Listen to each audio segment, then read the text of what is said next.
Bah alors, il me vient une idée Ah, de débat, du coup. yes. Alors, c'est un peu vague, hein, parce que ça me mule en discutant de tout ça. C'est la notion d'utilité. Au sein Ah, d'une société, quand on juge ce qui est utile ou non. Et alors, étant donné que la notion d'utilité par rapport à un groupe social, une société, etc., c'est très vague et qu'on pourrait en parler pendant 50 ans sans s'arrêter, et ben du coup, voilà, je vais vous demander, selon vous, qu'est-ce qui est le plus utile dans une société et qu'est-ce qui est le plus inutile? oh putain la Par vache. rapport, alors, par rapport à ce que font les gens, hein, on est bien d'accord, je parle bien de société. Si vous me dites une chaise qui a pas de pied, c'est inutile, oui d'accord, mais moi je vous parle par rapport à la société. Tu veux dire par exemple, mettons, si on fait un travaux pratique, mettons qu'il y a eu un apocalypse, si on doit reconstruire une société, qu'est-ce qui est le prioritaire par rapport au reste pour reconstruire? Voilà. Alors sachant qu'à titre personnel, j'ai la notion d'utilité et d'inutilité sont pour moi limite à foutre à la poubelle. Bah ouais, c'est ça, j'aurais envie Parce de que dire, il y a tout est rien qui est utile dans une inutile. certaine mesure. Mais voilà, étant donné que beaucoup de gens se permettent de dire à tort et à travers, en vrai ou sur les réseaux sociaux, qu'est-ce qui leur semble utile pour l'avenir de l'humanité et qu'est-ce qui ne l'est pas, et qui sont les gens qui sont utiles ou non, bah, je me suis dit que pour une fois, on pourrait se lâcher et nous aussi jouer à ce petit jeu-là. Et bah, selon vous, qu'est-ce qui est méga utile dans une société, limite le plus utile, Ok, et qu'est-ce qui le serait le moins, sachant que ça reste des avis, que ce qu'on peut nous trouver pas trop utile, on peut complètement se foirer et quelqu'un va nous dire oui mais non mais en fait vous vous trompez. Voilà, c'est juste comme ça, un petit avis à chaud, histoire à la fois de faire un débat et puis de s'amuser un peu aux dépens des gens, mais en toute bonne ambiance. en Hein. toute bonne Quand on ambiance, dit ok. inutilité, c'est pas J'ai un vous truc êtes des qui me merdes. vient Hein, en tête, du coup, vis-à-vis de ça. Je pourrais vraiment pas me faire des amis vis-à-vis de ça, mais il y a un truc qui me semble inutile, entre guillemets, en ce moment, même si c'est vachement cool, et même si ça pourrait potentiellement être utile dans un futur relativement lointain, et je suis vraiment désolé pour ce que je veux dire, c'est la conquête spatiale. En fait, ah bah voilà, et oui, pour moi. mon raisonnement, c'est le suivant, c'est que là, en ce moment, il y a plein de gens qui sont tournés vers les étoiles en se disant on va coloniser Mars, puis ensuite on va y passer le système solaire. Alors ça vend du rêve, sauf que bah, on pourrait déjà essayer de s'occuper de notre planète, essayer de sauver notre planète, sauver notre population, notre espèce, à nous, les humains, avant d'essayer de songer à se barrer, parce que le truc c'est que si on se barre en abandonnant la planète, bah déjà on va pas se barrer avec tout le monde. Il y a que quelques personnes qui vont se barrer. Et surtout, c'est dommage, quoi. Donc ouais, moi ça, typiquement, je me dis, tout le budget qu'il y a dans l'idée de conquête spatiale et de terraformer Mars, tout ça, peut-être qu'on pourrait faire des choses un peu plus cool avec tout cet argent-là, comme par exemple nourrir les gens. Alors après, c'est très bateau, hein, mais c'est le premier truc auquel je pense. Voilà. Oui, oui, bah, je suis assez, je vois complètement ce que tu veux dire. En plus, c'est quelque chose qui, dans les premiers temps, alors, il y a beaucoup de choses qui marchent comme ça, mais qui profiteraient qu'à quelques-uns, Exactement, ouais. pendant que les autres seraient dans la merde. Exactement. Moi, je sais pas. Je veux dire, alors, si on parle effectivement dans un contexte comme on est aujourd'hui, en fait, je suis pas totalement d'accord parce que c'est quand même aussi en partie grâce aux recherches sur la conquête spatiale entre guillemets qu'on a fait beaucoup de découvertes scientifiques qui ont permis justement d'améliorer notre monde actuel. C'est vrai aussi, ouais. Mais je comprends l'idée qui est de dire ceux qui regardent trop vers l'avenir en fait ne se concentrent pas assez sur le présent. Après, moi, je pense que c'est important d'avoir des rêveurs. Mais si je devais être très pragmatique, par exemple, demain c'est l'apocalypse, et effectivement, comme tu le disais, il faut classer entre guillemets les gens, soyons pragmatiques.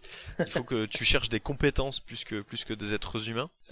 Et ben moi, je pense que la personne la plus utile que je chercherai en premier, c'est quelqu'un qui a lu l'intégrale de Walking Dead, qui la connaît et qui la récite par cœur, qui a lu tous les qui a lu tous les livres de Max Brooks, parce que cette personne-là, c'est quelqu'un déjà qui est ouvert d'esprit. Donc, Oui. et en plus de ça, qui a des connaissances, parce que au-delà de chercher des compétences, il va falloir chercher d'abord des connaissances pour pouvoir les retranscrire et les apprendre à d'autres. Pour moi, ça c'est les choses les plus importantes, et du coup l'inutilité, les choses les plus inutiles dans ce monde-là sont les gens qui n'ont jamais rêvé ou qui n'ont tout simplement pas d'imagination. Parce que je pense que Ah, c'est beau ce que tu dis. Ah, quand ouais. on arrive dans un monde apocalyptique, c'est des choses qu'on n'a jamais imaginées, et du coup en fait on ne sait pas comment réagir. Et une personne a beau avoir les meilleures compétences du monde, je sais pas, le mec peut être ébéniste, bûcheron et tout. Si la personne n'a jamais, alors bon, un ébéniste, il a quand même de l'imagination parce Moi, c'est un je le créatif. garde, hein, le bûcheron et l'ébéniste, Non mais dans bien mon sûr, mais équipe, hein. je veux dire quelqu'un qui peut avoir d'excellentes compétences au-delà de son travail qu'il faisait avant.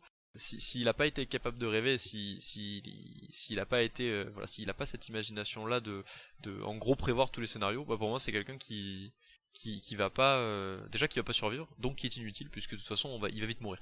Donc après on parle de scénario catastrophe et bien entendu pour moi rien n'est inutile et tout est inutile à la fois puisque comme tu le disais dans un extrait audio, et bien en fait quand on meurt on ne reste rien, mais en fait s'il nous reste tout, parce qu'au final c'est une leçon que j'ai appris dans un manga, je vous en ai déjà parlé, vous le savez.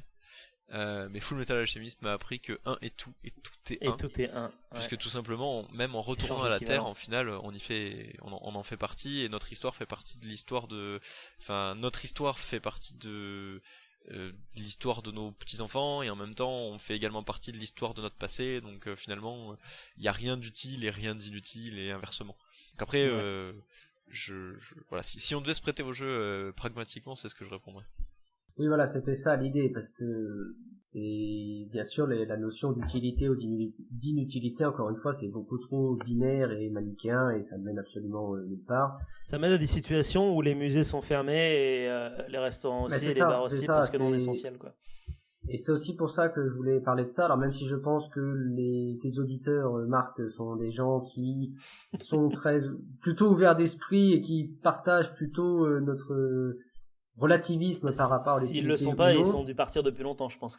Voilà, j'aimerais qu'assez rapidement on casse quelque chose qui est un peu latent et vicieux et insidieux dans notre société. C'est voilà cette notion d'utile ou non à la société, aux autres, au groupe, parce que comme vous l'avez tous les deux montré dans vos interventions, finalement tout a une utilité. Et c'est juste que c'est pas forcément évident au premier regard, mais toute action humaine mène à quelque chose et peut être utile.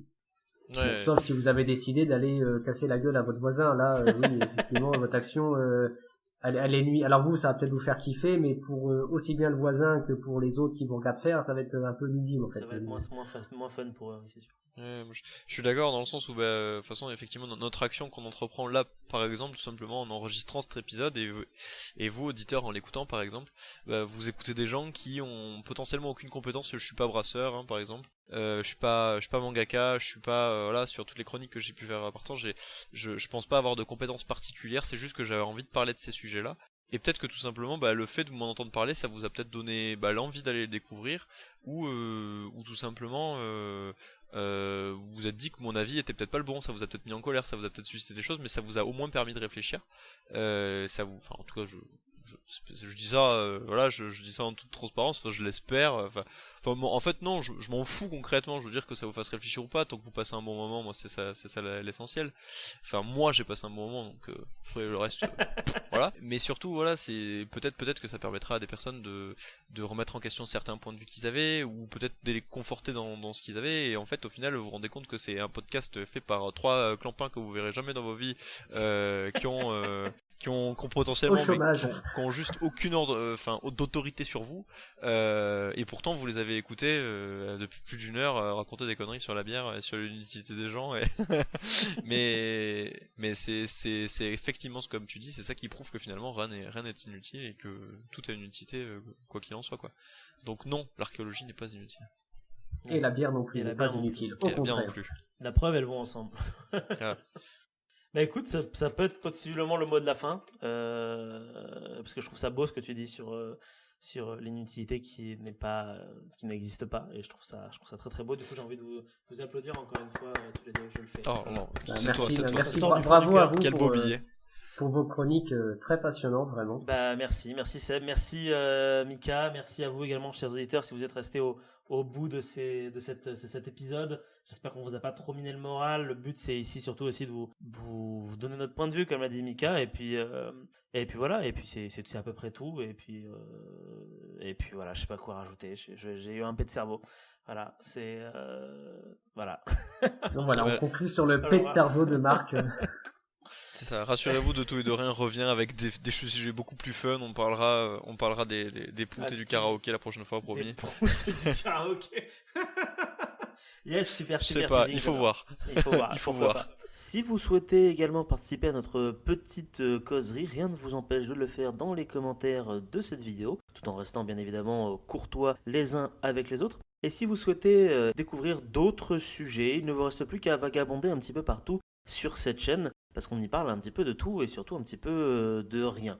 N'hésitez pas non plus à vous abonner à la chaîne, à mettre un petit pouce bleu et à nous suivre sur les différents réseaux sociaux. Merci à vous et à très bientôt.